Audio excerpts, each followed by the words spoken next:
आप सभी को नमस्कार। आज चर्चा करेंगे बिहार के चुनाव पर। जैसा कि आप सब देख रहे हैं कि बिहार चुनाव बिल्कुल सर पर है और सारी जितनी भी पार्टीज़ हैं वो अपना अपना पूरा जोर लगा रही हैं। लेकिन इसमें मेरे कुछ सवाल हैं जो मैं जनता से करना चाहता हूं बिहार की, क्योंकि ये लोकतंत्र है और इस लोकतंत्र में जो जनता करेगी, जो जनता चुनेगी, वही लोग राज करेंगे, वही लोग जनता के सेवक बनेंगे और वही लोग प्रतिनिधित्व करेंगे। लेकिन अब मेरे कुछ सवाल हैं जनता से कि जब 5 साल तक बिहार की जनता या कोई भी देश में कोई भी चुनाव होते हैं, तो जहाँ भी चुनाव होते हैं वहाँ की जनता जब अपने हक के लिए लड़ती है, जब आवाज़ उठाती है, तो हम कई दफ़ा देखते हैं कि उस आवाज़ को दबा दिया जाता है। लेकिन 5 साल बाद जब वापस चुनाव आते हैं, एक बार फिर वो जो राजा बना बैठा होता है वो जन सेवक बन जाता है और हाथ जोड़ता हुआ आपके घर आता है, आपके मोहल्ले में आता है। कई नेता तो ऐसे होते हैं जो आपके बेड पर बैठते हैं, आपकी कुर्सी पर बैठते हैं और आकर के बोलते हैं कि अरे हम तो आपके ही भाई हैं, है ना। कोई छोटा भाई बन जाता है, कोई बड़ा भाई बन जाता है, कोई चाचा बन जाता है। उस टाइम पे उनको सारी बातें वो याद आती हैं और 4.5 साल या 4 साल तक वो अपनी दुनिया में होते हैं, लोकतंत्र के हिसाब से, जो कि बिल्कुल सही नहीं है। लोगों का तंत्र हो ही नहीं पाता, एक बार जीतने के बाद वो आदमी चला जाता है। लेकिन जनता के पास वापस मौका है एक बार फिर ऐसी सरकार को चुनने का जो सरकार आपको आपके मुताबिक जीवन जीना का एक सलीका दे सकती है, आपके मुताबिक चल सकती है। लेकिन आपके हाथ में वोट है। अब आ जाते हैं बिहार चुनाव पर। आप सभी को पता होगा कि बिहार चुनाव में बाहुबल, गुंडागर्दी और ये माफिया लोग, इन सब का प्रभाव थोड़ा सा ज़्यादा रहता है। मैंने माना कि कई ऐसी सीटें हैं जहाँ पर मैंने ये देखा कि दोनों तरफ ही बाहुबली खड़े हुए हैं। एक तरफ से लोग डर गए तो कहाँ वोट दें, तो दूसरी तरफ भी बाहुबली बैठा हुआ है। अब ऑप्शन नहीं है। अब इस तरह के ऑप्शंस जब नहीं होते तो आपके पास कोई ऑप्शन नहीं है। या तो ए टीम का मेंबर आएगा वो भी गुंडा है, या बी टीम का मेंबर आएगा वो भी गुंडा है। क्या करें? तो आप किसी सी को ढूंढ लीजिए। इसमें क्या बड़ी बात है कि आप किसी सी को ढूंढ लें। तो कई लोग तो कहते हैं कि नहीं जी हम ऐसा नहीं कर सकते, उनको पता चल जाएगा। अरे आपके हाथ में वोट का अधिकार है एंड वो टोटली कॉन्फिडेंशियल होता है। अरे आप चुप रहिए, आपको ज़रूरी थोड़ी, अगर आप कमज़ोर हैं तो आपको हर जगह लड़ना ही है। अरे वोट की ताकत आपको संविधान देता है, आप चुपचाप जाकर के बटन दबा दीजिए। वहाँ बटन दबाइए जहाँ अगले 5 साल आप सुनिश्चित कर सके कि विकास होगा, आपकी बात सुनी जाएगी और जो लोकतंत्र है इसको और मजबूत किया जाएगा। इसमें तो कोई हार्ड चीज़ नहीं है, एकदम आसान है सर, कुछ भी हार्ड नहीं है। लोग जातिवाद पर वोट करते हैं। मुझे ये बताइए कि एक एक जाति का आदमी, जिसको भी आप वोट करते हैं, किसी भी फला जाति का वो हो सकता है, तो उस जाति के आदमी में वो एक बार चुनाव लड़ लेता है, 2 बार लड़ लेता है, 3 बार लड़ लेता है, 4 बार, 20-20, 25-25 साल से एक ही एमएलए, फिर भी वहाँ पर विकास नहीं है। और ऐसा तो मैं नहीं कह रहा कि वो जिस जाति का है उस जाति में विकास कर रहा है। वहाँ के भी थोड़े बहुत छोट भाइयों के लिए या युवा नेताओं के लिए या फिर जो जानकारी में जो चापलूसी कर रहे हैं उनके लिए तो फिर भी थोड़ी बहुत उनकी बात सुन लेता है, लेकिन ओवरऑल विकास तो नहीं कर रहा ना।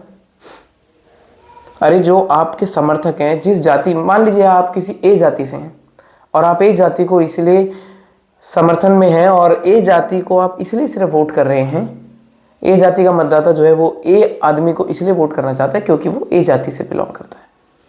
लेकिन वहाँ तक जाने के लिए, पहुँचने के लिए उसने सड़क तो बनाई नहीं है। सड़क बनाएगा तो वो हर जाति के काम आएगी, लेकिन आपको बस ये लग रहा है कि मेरी जाति का है तो ये मेरे काम आएगा। क्या आपकी पूरी जाति के वो काम आ रहा है? नहीं, सिर्फ आपके काम आ रहा है या 2-4 लोग जो उसकी चापलूसी कर रहे हैं उनके काम आ रहा है। अगर वो सच में जाति को इतना ज़्यादा मानता है और इतना ज़्यादा चाहता है कि आप लोग मरे जा रहे हैं उसको सिर्फ जाति के नाम पर वोट देने पर, तो उसको एक बार बोलिए ना कि भैया आपको 20 साल हो गए विधायक बने हुए, आप हमारे बेटे को लॉन्च कर दीजिए ना, हम तो सेम जाति से। मैंने तो कभी नहीं देखा कि किसी भी जाति का आदमी नीचे से किसी नीचे और सेम जाति के आदमी को उठा कर लेके ले आए नीचे से ऊपर और कहे कि मैं इसको इसलिए लड़वा रहा हूँ क्योंकि ये मेरी जाति का है। हमने तो कभी नहीं देखा। उसी के परिवार के लोग आगे लड़ते हैं, बल्कि ये जो पूरी लेगेसी है उसको देख के और चले जाते हैं। कह रहे आप लोग अभी तक मुझे वोट दे रहे थे, उसके बाद आप मेरे बेटे को वोट देना, मेरे पोते को वोट देना, मेरे दामाद को वोट देना, मेरी बेटी को वोट देना। अरे आपकी जाति पर वोट करने का फायदा क्या हुआ? क्या आपकी जाति, या तो उसने आपकी जाति को समृद्ध बना दिया?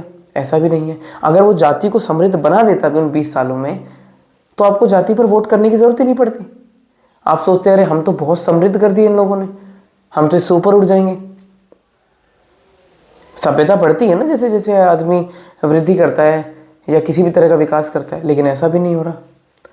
या किसी जाति का नेता जिस भी जाति पर जहां भी वोट डलता है, मुझे बता दिए कि वो जाति कंप्लीटली समृद्ध है, और वो भी उस नेता की वजह से समृद्ध है कि फलाना ए नाम के चचा आए थे और हमने उसको इसलिए वोट दिया क्योंकि ये हमारी जाति के थे। अब हमारी जाति का हाल देख लीजिए, सब BMW से चलते हैं, सबके अंदर मानसिक शांति है, मानसिक संतुलन है, कोई कुपोषित नहीं है, सबकी शिक्षा एकदम 100% हो रही है। सब क्योंकि हमारी जाति का है ना, इसके बच्चे भी लंदन पढ़ते हैं। आप हमारी जाति को देख लीजिए, सब लंदन में पढ़ रहे हैं बच्चे, सब टॉप क्लास शिक्षा ले रहे हैं।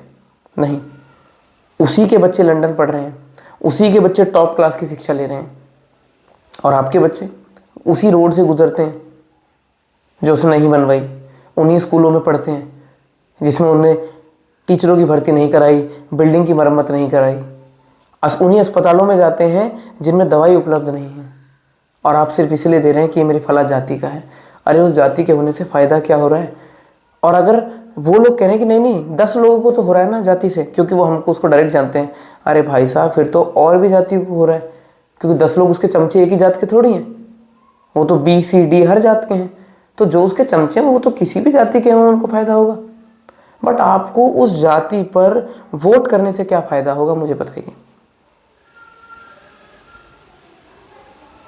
थोड़ा सोचिए, चुनाव सर पर है, विचार करिए और समझिए इन बातों को कि जात पर वोट करना है, बाहुबल पर वोट करना है, बालू माफिया, शराब माफिया, इन माफियाओं पर वोट करना है, या फिर इन सब से बाहर निकलकर सोचना है, विकास पर वोट करना है। बहुत सारे लोग ऐसे होते हैं जो इतना पैसा खर्च नहीं कर पाते, जो इतना बाहुबल नहीं दिखा पाते, जो इतनी भीड़ नहीं जुटा पाते कि आप लोगों को लगे कि अरे ये कुछ करेगा, पर आपको अंदर से पता होता है कि ये आदमी अगर जीता तो कुछ करेगा, बट उसको आप पावर दे ही नहीं रहे। आप पावर हर बार उन लोगों को दिए जा रहे हैं जो आपको पहले से प्रताड़ित कर रहे हैं, आपका शोषण करते आए हैं। इस बात को समझिए। हर इलेक्शन में एक समय आता है जब जनता वापस ऊपर जाती है और नेता जो है वो सेवक बन जाता है और वोट मांगता है। अगर आपने इस समय गलती कर दी तो अगले 5 साल तक आप भुगतेंगे। सोचिए और समझिए। अगर आपको मेरी वीडियोस अच्छी लगती हैं, मेरे विचारों पर आप सहमत हैं, तो मैं और भी नए नए विचारों पर वीडियोस बनाना चाहता हूं। ये मात्र एक शुरुआत है। मैं चाहता हूं कि मैं फ़िलॉसफी पर और साइकोलॉजिकल एंगल दूं, राजनीति को भी, और भी बहुत सारे जो तथ्य हैं उनको अनफोल्ड करूं मैं। अगर आपको लगता है कि मुझे और वीडियोस बनानी चाहिए तो प्लीज़ कमेंट में मुझे बताइए, मैं और वीडियोस बनाने की कोशिश करूँगा। टेक्नोलॉजी को भी हम एनहेंस करेंगे, एडिटिंग भी लेकर के आएंगे, सारी चीज़ें बदलाव करेंगे। अगर आपको पसंद आती हैं तो प्लीज़ मुझे अप्रिशिएट करिएगा। धन्यवाद।